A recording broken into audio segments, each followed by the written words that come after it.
Hi, I'm Michael Starrett, CEO of United HVAC Motors. Today we're going to go over how to change the rotation of a blower motor.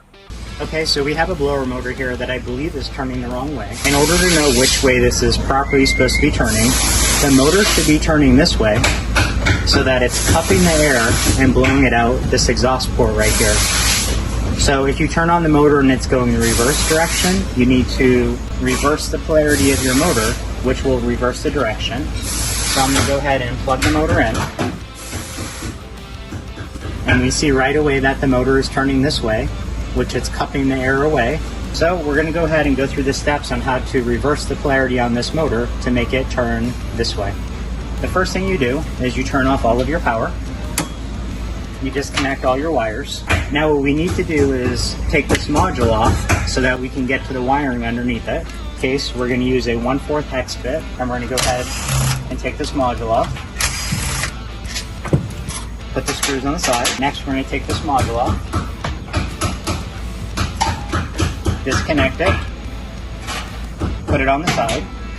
The tools you're going to need: a crimper, and you're going to need some of these little butt splices. These are red ones. They're color coded. These go between 18 to 22 gauge. You need 2 of them.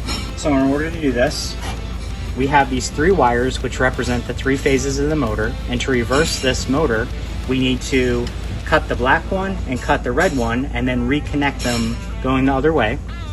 So we're going to cut the black one first, then we're going to cut the red one. Notice that we're not too close to this and we're not too close to the motor. We're going to go ahead and strip these back.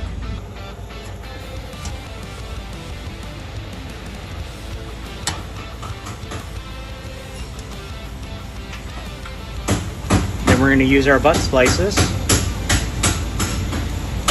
and reconnect them reverse. So when we're done, the red will go to the black and the black one will go to the red one to reverse this. So let me go ahead and get this all connected.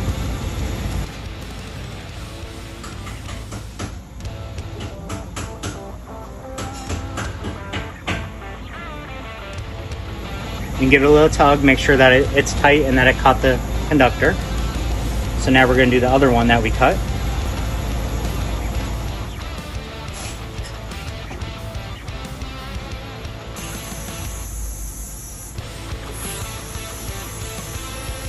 Give it a little tug, it's good. Now we're going to go ahead and reconnect it back up to the module. We're going to get our module back reattached to the motor. We're going to screw it back together.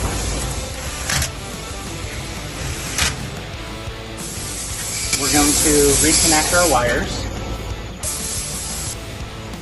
Now we're going to turn our power back on, and the motor will now turn this way.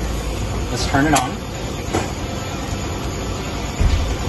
And now you see the motor is turning this way and cupping the air and blowing it out the exhaust port.